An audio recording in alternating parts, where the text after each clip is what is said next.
the green blood, a few weeks later. The sun hung low over the green blood, casting the river in a glittering hue as the boat glided lazily through the waters, its gentle rocking a stark contrast to the heavy thoughts swirling between Robb Stark and Arianne Martell. The last 3 months had been a whirlwind of learning, adapting, and growing closer. Robb had spent the better part of his time in Dorne absorbing the intricacies of the Martell culture, the politics, the customs, and the complexities of his future wife. Arianne had been patient with him, but now, on this quiet stretch of the river, the conversation was turning toward the weight of the future that lay ahead. Arianne sat across from him, her posture poised as ever, but her eyes gleamed with a sharp intelligence that Robb had come to respect. Her dark hair, blown by the wind, framed her face, and the soft fabric of her gown swayed lightly with each rock of their boat. Silk hugged her curves much to his delight. She looked every bit the future ruler of Dorne, but today there was a new kind of seriousness in her gaze as she studied him. "I hope our tour wasn't too rough on you, Robb." Arianne spoke quietly with a touch of sympathy. "My people can often be too prideful and vain, and it takes a certain amount of steel and wits to keep them in line." Robb nodded his head at that, though not critically. He was used to far more boisterous bannermen back home. It wasn't that bad. Sure, some of the lords took things a bit overboard and some of the orphans were a bit much, though it could have been worse. Arianne chuckled at that as she scooted to sit closer to Robb, wrapping a slender, tanned arm around his bare, more muscular one. "I suppose that's true. Though I must admit it is a relief in more ways than one taking on this cruise, this tour up the green blood." She locked her dark brown eyes onto Robb's tully blue. "I got to see how you would handle people, with minor and major issues. I got to see how you would handle possible threats. And most of all, I got to see how we would work together when trying to solve something." Robb leaned closer, crossing his right hand over his chest to rest on her arm. "I noticed that too. Speaking of which, there's one issue from the tour I keep thinking about. The situation with Lord Illyrian and Lord Blackmont, the one near the river forks. That land dispute. What happened between them? They barely let us leave without a fight, so I feel that I was missing some key details." Arianne's expression shifted slightly. There was a flicker of something, perhaps frustration or concern, in her eyes, but it was gone quickly. She exhaled, leaning back against the boat's side as she gazed out over the water. "Lord Illyrian and Lord Blackmont. Yes, it's an old conflict, one that has been simmering for years. The issue began with land and water rights, but it has grown into a bitter feud that threatens to spill over into something more dangerous." Robb furrowed his brow, trying to recall the tense exchange he had witnessed between the two lords. But when we arrived, neither side seemed willing to budge. Lord Illyrian was demanding more grazing land for his herds, claiming the Greenblood's riverbanks were too narrow for the Blackmont's crops. Meanwhile, Lord Blackmont insisted that the land near the river was crucial for his grain production, especially after the last few years of poor harvests. Both were convinced that the land rightfully belonged to them. Arianne nodded, her lips pressed together in a tight line. "It's a difficult situation, Robb. House Illyrian controls the lower reaches of the Green Blood, with its vast, flat lands suited to grazing. On the other side, House Blackmont has fertile plains and river access, but their crops need constant irrigation from the Green Blood, and with the recent droughts, that water is more precious than ever. The issue isn't just about land, it's about survival. The Blackmonts need the river for their crops, while the Illyrians need the grazing space to feed their herds." Robb thought for a moment, then shifted his weight, leaning his head down as he looked forward, deep in thought. "So how do you plan to handle it?" "I could see the way the people reacted when we left. Neither side is willing to bend, and both think they have the moral high ground. A compromise seems difficult. There has to be something." Arianne's gaze sharpened, and she turned her full attention back to him.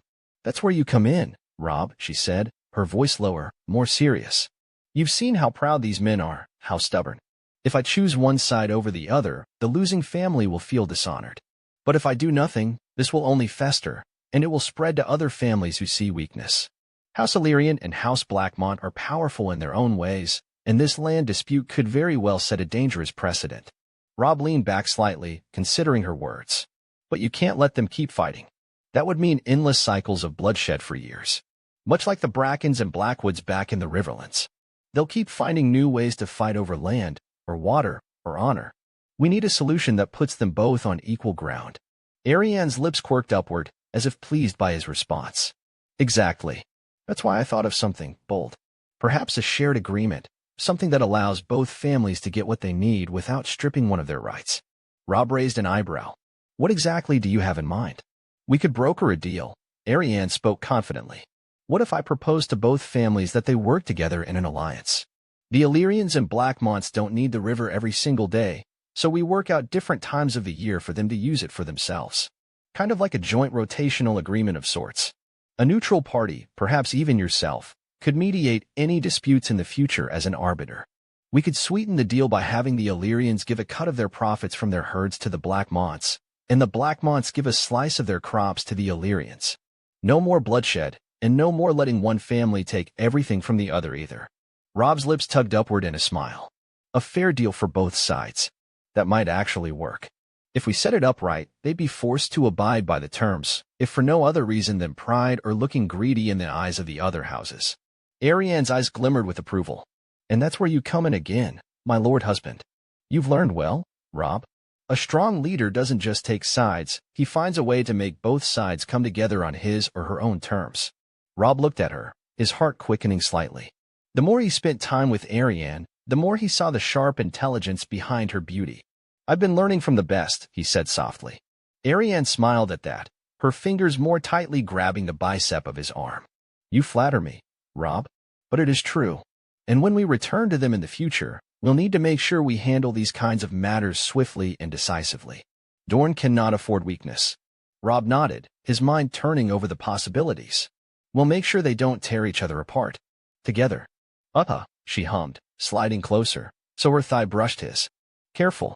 If you keep flattering me like that, I might decide to reward you. Robb grinned, a boyish flash of mischief in his otherwise usually stoic face. Is that so? He moved a hand to grip her waist tightly, sparking a warm thrum through Arianne. Oh, it is, Arianne purred. She rose slowly to her feet, her silk skirt swaying with the movement, then extended her hand to him, eyes dancing. Come with me, wolf. I'd rather not waste the rest of this daylight discussing land and livestock. Robb stood, towering over her, but letting her lead. To the cabin, then? She pulled him close by the hand, her smile equal parts promise and challenge. Unless you'd prefer I ravish you here on the deck? He laughed, low and warm. I'd rather the crew not get an eyeful of my bride-to-be. Arianne tugged him forward quite insistently, and together they moved toward the stern, where the soft cloth of the cabin curtains fluttered in the river breeze. Behind them, the green blood glistened beneath the waning sun, and the boat drifted on silent and steady, carrying its royal passengers towards their wedding on the horizon. Arianne made for the bed, kicking her slippers off. Robb slammed the door shut behind them, as Arianne began to strip out of her fabrics, bearing all of herself for Robb's lustful hunger. Sunspear, a week later. The waves crashed against the thick, wooden hull of the ship in what was a symphony of water, and Sunspear rose ahead of them, all sandstone towers and golden spires, strange and elegant against the burnished horizon. The frostbite cut through the harbor like a blade, her sails heavy with the Dornish wind, and Catelyn Stark stood at the prow, her hand resting lightly on Bran's shoulder as he leaned out to catch his first glimpse of the city. This is Dorne, Arya muttered, her voice tinged with awe and suspicion. She shaded her eyes with a hand, scowling at the shimmering heat and the thin robes of the Dornishmen walking along the quay. Why is everyone dressed like they're going to a feast? Because it's too hot for wool and cloaks, Sansa replied primly, though her cheeks were flushed from the voyage and the sun. Her hair had already begun to curl in the sea air. You'll faint if you try to wear northern clothes here. I'll fight the heat, Arya said, squaring her shoulders like a sworn sword. Damn the sweat. Catelyn smiled despite herself. She was too hot, too travel-weary, and more than a little uneasy about this place, so far from Winterfell, where the stones did not sing to her, where every sight and sound was unfamiliar. Yet her heart leapt to think of Robb, her firstborn, who had left Winterfell almost 3 years previously to serve as Jon Arryn's ward and now stood ready to wed into one of the great houses of Westeros. Rickon clung to her other hand, his eyes narrowed against the glare. I want to see Jon, he said. And Grey Wind. You're always talking about wolves, Arya teased. Beside them padded Ghost, silent as snowfall despite the heat, his white coat nearly blinding in the Dornish sun. He had spent most of the voyage prowling the lower decks or stretched out in what shade he could find, but now he was alert, red eyes fixed on the distant shapes waiting at the dock. He's been most patient. As the ship drew into the harbor, Dornish banners snapped overhead, orange and red and gold, sunbursts gleaming on silken fields. The Martells were waiting, tall and regal in their desert finery. Prince Doran sat beneath a canopy, hands resting on the arms of his chair, his expression composed but warm. Beside him stood Prince Oberyn, his lean frame draped in flowing robes of copper and red, and a sharp-eyed smile curving his mouth. Ser Arryn Hoda and younger courtiers flanked them, eyes watchful. Illyria Sand and the Sand Snakes stood off to the side with Prince Doran's sons, Quentyn and Trystane Martell. They all looked equal parts curious and equal parts bored about all of the ceremony and pomp. Guards stood behind them, dressed in light tunics and bearing spears and swords. In front of them all stood Robb Stark, taller and more tan than at any previous point his mother had ever saw him, his northern cloak traded for light Dornish linen. His hair was much longer than Catelyn last recalled, his face calm but bright with excitement. At his side was Arianne Martell, poised and vivid in a gown of deep orange silk, her hand resting comfortably in Robb's. Jon Snow stood nearby, hair tied back like a Dornish knight, his expression breaking into a rare and honest smile as the Starks began to disembark. Bran was the first to cross down from the ship, unable to hide his excitement, followed by Arya and Rickon, both looking stunned and intrigued by the exotic surroundings. Ghost stayed close behind, patting down the plank, tail low and alert. Sansa descended like a lady from a song, her curiosity barely hidden behind practiced grace. Last came Catelyn, standing tall despite the sun and exhaustion. Prince Doran inclined his head solemnly. "Lady Stark," he said, "you honor our house with your presence. Sunspear is yours, and your children are welcome as kin." She stepped forward and dipped a respectful curtsy. "Prince Doran, your welcome is most generous. And your proposal," her eyes flicked to Arianne, then Robb even more so. Oberyn stepped in then, a hand pressed theatrically to his chest. "To bind fire and frost in union," he said. "It's a rare thing, to make peace without a war first. Perhaps we might be wiser than our forebears." "I would prefer that," Catelyn said. "Westeros has blood enough, the lot of us." Oberyn's smile deepened, though his eyes held something back at her words. "Let us hope your husband and our ever-so-gracious king feel the same." Robb moved to her then, and for a moment, all formalities were set aside as he took his mother in his arms. "You look well," she said, brushing an auburn lock from his brow. "So do you," Robb replied. "You made it. I wasn't sure you'd bring the whole pack." "I didn't," she said. "Your father stayed to greet the king." "Of course," Robb murmured. "He'll do his duty." He would have made a similar choice as well. At that moment, Ghost padded forward, and Jon knelt with quiet reverence to greet him. The direwolf leaned into his touch, silent but present in the way only Ghost could be. Behind them, a bark broke the air as gray wind dashed from a shaded courtyard, lean and powerful. The two direwolves collided like the waves in the harbor, circling, sniffing, recognizing, yipping. "They've been restless without each other," Jon said. "Gray wind wouldn't sleep last night. Kept pacing." "They know," Arya said, watching the wolves rejoin. "They always know." Robb turned toward the rest of the family. "Come. We'll show you the water gardens. There's shade there, and Sansa, they serve lemon cakes and even roasted swan."